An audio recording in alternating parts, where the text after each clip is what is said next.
అప్పుల బాధలు వెంటాడుతున్నాయా? అయితే 6 JVR వారి జాతిరత్నాలు ధరించండి. హలో అండి, అందరికీ నమస్కారం. నేను మీ కట్టా కార్తీక్. ఆంధ్రప్రదేశ్ లిక్కర్ స్కామ్ విచారణలో భాగంగా సిట్ అధికారులు నేను ఎక్సైజ్ శాఖ మాజీ మంత్రి, ఆంధ్రప్రదేశ్ మాజీ డిప్యూటీ సీఎం నారాయణ స్వామిని విచారించారు. 6 గంటల పాటు విచారణ కొనసాగింది. ఆయన విచారించడం రెండోసారి. అయితే ఆయన చెప్పిన సమాధానాలు కొంత ఆశ్చర్యాన్ని కలిగిస్తూ ఉన్నాయి, కొంత విస్మయాన్ని కలిగిస్తూ ఉన్నాయి. ఎక్సైజ్ శాఖ మంత్రిగా ఉన్న ఆయనకు తెలియకుండానే లిక్కర్ పాలసీ మార్చడం, ఆయనకు తెలియకుండానే ముడుపుల వ్యవహారాన్ని, లిక్కర్ దందా వ్యవహారాన్ని కొనసాగించడం, పై వాళ్ళ ఆదేశాల మేరకే నేను పనిచేశాను తప్ప నాకేమీ తెలియదు ఆయన చెప్పడం మాత్రం నిజంగా ఆశ్చర్యానికి లోన్ చేస్తూ ఉంది. మొత్తం పైవాడే చేశాడు అనేటువంటి విషయాన్ని ఆయన చెప్పారు. పైవాడంటే ఎవరు?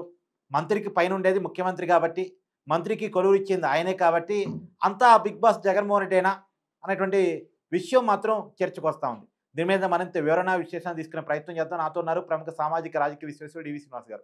సార్ నమస్కారం. నమస్తే. నాకేమీ తెలియదు, నేను కేవలం మంత్రిగా మాత్రమే ఉన్నాను, నాకు తెలియకుండానే నా శాఖలో అన్ని పనులు నడిచాయి, లిక్కర్ స్కామ్ మొత్తం నాకు తెలియకుండానే జరిగింది, అంతా పైవాడి ఆదేశాల మేరకే జరిగిందని చెప్పాడు. సార్ ఎవరా పైవాడు? పైవాడి పేరు చెబితే పైకే. ఇప్పుడు అంతిమ లబ్ధిదారు పేరు చెప్తే అంతిమ గడియలే. ఇది ఒక ఆయన అన్నాడు. అవును, రాజకేష్ రెడ్డి అప్పట్లో. మరి పైవాడి పేరు చెప్తే పైకే అని మరి స్వామి గారు చెప్పారా? ఇప్పుడు స్వామి డమ్మీ అయిపోయాడు. డమ్మీగా ఇవాళ ఆయన రబ్బర్ స్టాంపుగా వాడేశారు. అవును, ఎక్సైజ్ శాఖ మంత్రిగా, డిప్యూటీ సీఎంగా, మరి దళిత నాయకుడిగా. అవును. నారాయణ స్వామి అక్కడ సత్యవేడులో లేకపోతే గంగాధర నెల్లూరులో 6 సార్లు కంటెస్ట్ చేశాడు. 4 దశాబ్దాల రాజకీయం అతంది. ఇది గ్రామ స్థాయి నుంచి ఎదిగాడు, డిప్యూటీ సీఎం స్థాయికి వచ్చాడు. అవును. ఒక దళితుడు అంతగా మరి అంచెలంచెలుగా ఎదగాలంటే 40 ఏళ్ళు పట్టింది. అవును. ఇప్పుడు కూలిపోవడానికి 4 నిమిషాలు పడుతున్న పరిస్థితి. ఇప్పుడు నారాయణ స్వామి గారి ఫోను సీజ్ చేశారంట, ఆయన ల్యాప్టాప్ సీజ్ చేశారంట. ఇప్పుడు అందరిలో అదొక ఆసక్తి. ఇప్పుడు ఫోన్ ఎవరిది సీజ్ చేసినా ఈ స్కాముల్లో అందరూ అసలు ఉత్కంఠ, ఆ ఫోనుల్లో ఏమున్నాయి, లేకపోతే ఆ ల్యాప్టాప్లో ఏముంది. ఇప్పుడు వెంకటేష్ నాయుడుది ఎప్పుడైతే ఆ నోట్ల కట్టల వీడియో బయటకు వచ్చిందో అన్ని వీడియోలు అయ్యే ఉంటాయి అనుకుంటున్నారు.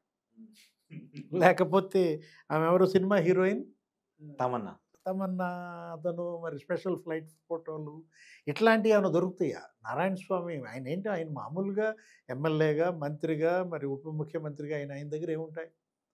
కాకపోతే ఒకటి, నారాయణ స్వామి అసలు చెప్పేశాడా?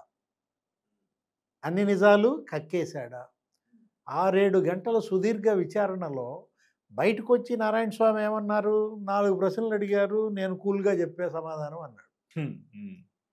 నువ్వు కూల్గా ఉన్నావు, కానీ ఇక్కడ హాట్గా ఉంది. ఎవరికో చెమటలు పడుతున్నాయంటారా? ఇప్పుడు జగన్మోహన్ రెడ్డి మరి ప్యాలెస్లో అంతా హాట్, లేకపోతే మరి అక్కడ రాజమండ్రి జైల్లో మరి ములాఖత్లో తండ్రి కొడుకులు హాట్. కరెక్ట్గా సిట్టు ఏ టైంలో అయితే నారాయణ స్వామిని విచారిస్తుందో అదే టైంలో అక్కడ ములాఖత్, కొడుకు దగ్గరికి తండ్రి వెళ్ళడం. అంటే పై వాళ్ళంటే వాళ్ళు కూడా ఆ జిల్లాకు సంబంధించిన వాళ్ళు కాబట్టి, వాళ్ళు కూడా ఆ జిల్లాలో ఆధిపత్యం కాబట్టి పై వాళ్ళంటే వాళ్ళైనా కావచ్చు, జగన్మోహన్ రెడ్డి అని కావచ్చా? అంటే ఎంతమంది పైవాళ్ళు ఉన్నారు?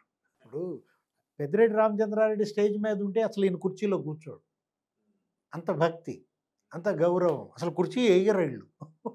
ఇప్పుడు దళిత మంత్రి, ఎమ్మెల్యే, ఆయన ఎలా మంత్రి, ఈయన ఎలా మంత్రి, డిప్యూటీ సీఎం కదా, కానీ కుర్చీ ఎయ్యని పరిస్థితి అనమాట. అనేక అవమానాలు ఎదుర్కొన్నాడు, ఒక పావుగా ఉపయోగపడ్డాడు, వీళ్ళ చేతిలో కీలుబొమ్మ అయిపోయాడు.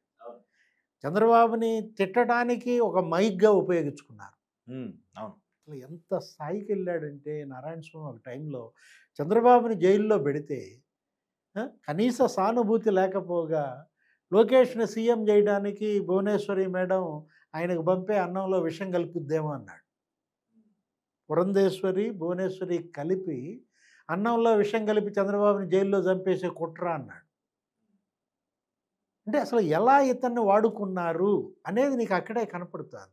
వీధి రౌడీ అన్నాడు చంద్రబాబుని, పిచ్చోడు అన్నారు, బూతులు తిట్టాడు అసలు అనేక సందర్భాల్లో. ఇట్లాంటి నారాయణ స్వామిని నిన్న అరెస్ట్ చేస్తున్నారు అనుకున్నారు, కానీ వారం రోజులు మరేదో గడువు ఇచ్చినట్టున్నారు.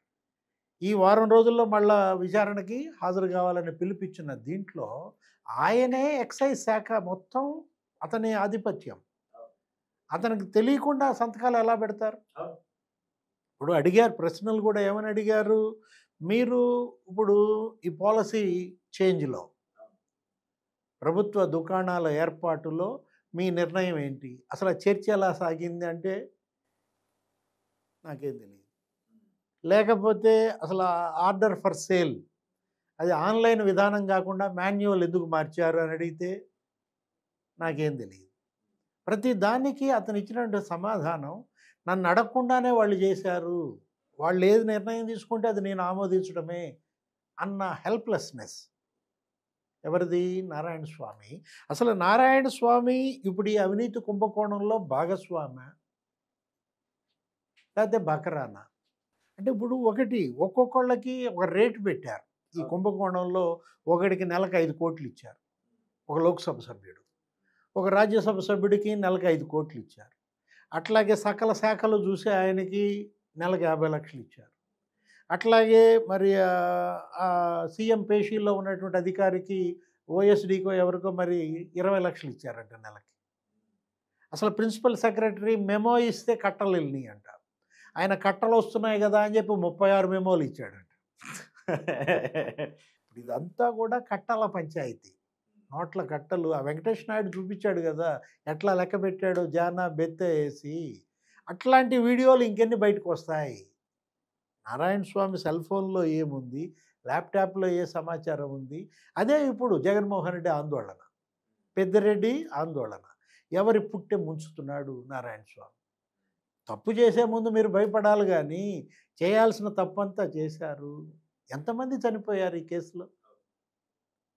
90,000 మంది చనిపోయారంటున్నారు. ఏది? ఈ మద్యం తాగి ఒక జిల్లాలో బయటకు వచ్చిన లెక్కే మనకి 7,000 అని తెలియదు సేర్పు నివేదిక ప్రకారం. మరి 13 జిల్లాల్లో ఆ లెక్కన 1,00,000 మంది చనిపోయి ఉంటారు ఈ మద్యం తాగడం వల్ల. 1,00,000 కుటుంబాలు నాశనం అయ్యాయి అని మాణిక్యం ఠాగూర్ చెప్పాడు. 35 లక్షల మంది లివర్ దెబ్బతింది, కిడ్నీస్ దెబ్బతిన్నాయన్నారు. ఇలాంటి కేసు విషయంలో అటు సిట్ అయినా, ఈడీ అయినా, కేంద్ర రాష్ట్ర ప్రభుత్వాలైనా ప్రతి అడుగు ఆచితూచేయాలి. నిందితుల్ని మీరు అరెస్ట్ చేస్తున్నారు. ఇప్పుడు 12 మంది అరెస్ట్ అయ్యారు ఇప్పటి వరకు. మొత్తం ఒక ఎంపీ అరెస్ట్ అయ్యాడు, ఒక మాజీ ఎమ్మెల్యే విప్ ఎవరు చెవిరెడ్డి భాస్కర్ రెడ్డి అరెస్ట్ అయ్యారు. అరెస్టులు సగమే న్యాయం, దోషులను శిక్షించారు, ఓకే. మిగతా సగం ఆ న్యాయం ఏంటి? అయితే ఇప్పుడు జప్తు చేయాలి, ఆస్తులు జప్తు చేసి వీళ్ళ సంక్షేమానికి ఉపయోగించాలి. ఇప్పుడు అందరూ అడుగుతున్నటువంటి ప్రధానమైన పాయింట్ ఏంటంటే సార్, ఆస్తులు జప్తు కొంత జరుగుతుంది, సరే విచారణ జరుగుతుంది, ఇదంతా ఓకే. కానీ అంతిమ లబ్ధిదారు దగ్గరికి ఎందుకు వెళ్ళట్లేదు? ప్రైమరీ ఛార్జ్ షీట్లో కానీ సెకండ్ ఛార్జ్ షీట్లో కానీ నిందితుల లిస్టులో జగన్మోహన్ రెడ్డి గారి పేరు లేదు. ఇప్పుడు ఫైనల్ ఛార్జ్ షీట్ లోపన్న అని 1 మంత్లో వేస్తామని చెప్పారు. చెప్పి కూడా 10 రోజులు గడుస్తుంది. ఎందుకు ఇంకా జగన్మోహన్ రెడ్డి గారికి నోటీసులు పోలేదు? మొదటి ఛార్జ్ షీట్ 305 పేజీలు, దాంట్లోనే జగన్మోహన్ రెడ్డి పేరు అనేక సార్లు వచ్చింది.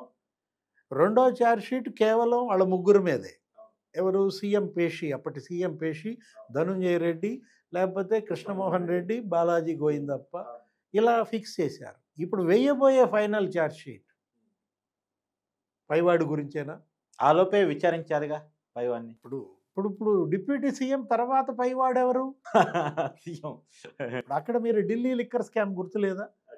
ఢిల్లీ లిక్కర్ స్కామ్లో deputy CM Manish Sisodia arrest అయిన తర్వాత మరి సీఎం, అప్పుడు సీఎం కేజ్రీవాల్ కూడా అరెస్ట్ అయినటువంటి పరిస్థితుల్లో కేజ్రీవాల్ ఒకటి, నేను జైల్లో ఉండైనా సంతకాలు పెడతానన్నాడు. ఈయనకి అది కుదరదు, ఈయన మాజీ ముఖ్యమంత్రి అయిపోయాడు, ఈయన సంతకాలు పెట్టాల్సిన పని లేదు. కాకపోతే ఒకటి, ఇక్కడ ఆస్తుల జప్తు కూడా ఇప్పటి వరకు ఎంత జరిగింది? 125 కోట్లే జరిగింది. అటు ఫిక్స్డ్ డిపాజిట్లు కావచ్చు, బ్యాంక్ ఖాతాల్లో సొమ్ము కావచ్చు, అక్కడ పిఎల్ఆర్ ప్రాజెక్ట్స్లో 5 కోట్లు అన్నారు. అసలు ఈసీ పట్టుకుంది ఒక 8,38,00,000. నిన్న డెన్లో దొరికాయి 11 కోట్లు. ఒక 30 కోట్లు ఫ్రీజ్ చేశారు. ఎవరిది? ఆదాన్ డిస్టిలరీస్. అవును, అది ఒక 16,500 కోట్లు ఏమో వాళ్ళ బ్యాంక్ ఖాతాలో ఫ్రీజ్ చేశారు. ఒక 30 ఎకరాలు జప్తు చేశారు నిన్న తాజాగా. అవును, రాజకేశ్ రెడ్డి ఆయన తల్లి పేరు మీద కొన్న ఈశ్వాని ఆ కంపెనీ ఏదో ఉంది కదా ఇన్ఫ్రా, అదొక 30 ఎకరాలు షాబాద్ మండలంలో. ఇప్పుడు కృష్ణమోహన్ రెడ్డి బాన్స్వాడలో కొన్నాడు, మరి అతను మహేశ్వరం మండలంలో కొన్నాడు, రామచంద్రపురం మండలంలో కొన్నాడన్నారు. ఆయన కోడలు ఎవరో స్నిగ్ధారెడ్డి, ఆమె పేరు మీద కంపెనీలు అన్నారు. కొడుకు రోహిత్ రెడ్డి కంపెనీలు, లేకపోతే ధనుంజయ రెడ్డి మరి ఆయన మరదల పేరు మీద కొన్నాడు అంటున్నారు, ఆయన కొడుకు పేరు మీద కొన్నాడు అంటున్నారు నెల్లూరు జిల్లాలో. ఈ ఆస్తులన్నీ జప్తు చేయటమే కాదు, నీకు సినిమాలు తీశారు, అవును, ఆ డబ్బు జప్తు చేయాలి. దానివల్ల అమ్ముకున్నారు, శాటిలైట్ హక్కులు కూడా అమ్ముకున్నటువంటి దాంట్లో ఎంత వచ్చాయి ఏంటి. ఆ ఎంటర్టైన్మెంట్స్, ఈడీ ఎంటర్టైన్మెంట్స్, ఇప్పుడు ఆ కసిరెడ్డి రాజ్ తల్లియే కాదు, ఆమె భార్య దివ్య రెడ్డి, వాళ్ళు ఏంటి అసలు, వాళ్ళు అరిటో హాస్పిటల్స్ ఎంత షేర్లు ఉన్నాయి అవి ఫ్రీజ్ చేయాలి. అట్లాగే మరి వర్ధమాన్ ఇంజనీరింగ్ కాలేజీలో ఏమైనా వాటాలు ఉన్నాయా, ఆ సులోచన గెస్ట్ హౌస్లో దొరికాయి ఈ డబ్బులన్నీ కూడా, కట్టలన్నీ కూడా. మొత్తం ఈ డబ్బు అంతా కూడా ఇవాళ బాధితుల సంక్షేమం కోసం ఉపయోగించాలి. అటు విదేశాల్లో వీళ్ళు పెట్టిన కంపెనీలు ఏంటది, అది ట్రక్కర్ ట్రాన్స్పోర్ట్ అన్నారు, లేకపోతే ఆ ట్రక్కర్ లాజిస్టిక్స్ అన్నారు. ఈశ్వర్ కిరణ్ కుమార్ రెడ్డి అతను ఎంత ఆస్తులు కొన్నాడు, ఎక్కడెక్కడ పెట్టుబడులు పెట్టాడు. దుబాయ్ డెన్ను, దుబాయి, థాయిలాండ్, లేకపోతే జింబాబ్వే, మరి అక్కడ ఉన్నటువంటి ఇంకా ఇతర ఆఫ్రికా దేశాలు, మరి ఆ తర్వాత అమెరికాలో కూడా ఉన్నాయంటున్నారు. ఇదంతా సిట్ చేయగలదా సార్? ఈ మొత్తం సిట్టు, ఈడీ, ఎన్ఫోర్స్మెంట్ డైరెక్టరేట్. ఎందుకంటే ఇప్పటికే ఆర్థిక నేరస్తుల డబ్బు విజయ్ మాల్యా, చోక్సీ, నీరవ్ మోడీ వాళ్ళందరి 32,000 కోట్లు జప్తు చేసి బాధితులకు వాడుతున్నామన్నారు. అదే న్యాయం ఇక్కడ ఏపీ లిక్కర్ స్కామ్లో కూడా చేయాలి. నిందితుల్ని శిక్షించడంతో పాటు ఏది ఆ పైవాడిని కూడా అరెస్ట్ చేసి జైల్లో పెట్టండి. పైవాడు వాడి ఆస్తులేంటి, అతను ఏ ఆస్తులు ఈ 5 ఏళ్లలో ఎక్వైర్ చేశాడు, ఎక్కడెక్కడికి మనీ రూటింగ్ జరిగింది, మనీ లాండరింగ్ జరిగింది, బాలాజీ గోయింగ్ తప్ప ఆ వసూళ్లు చేసినటువంటి డబ్బుల్ని ఏ కంపెనీల్లో పెట్టుబడులు పెట్టారు అవన్నీ కూడా ఇవాళ సీజ్ చేయాలి, బాధితుల సంక్షేమానికి ఉపయోగించాలి.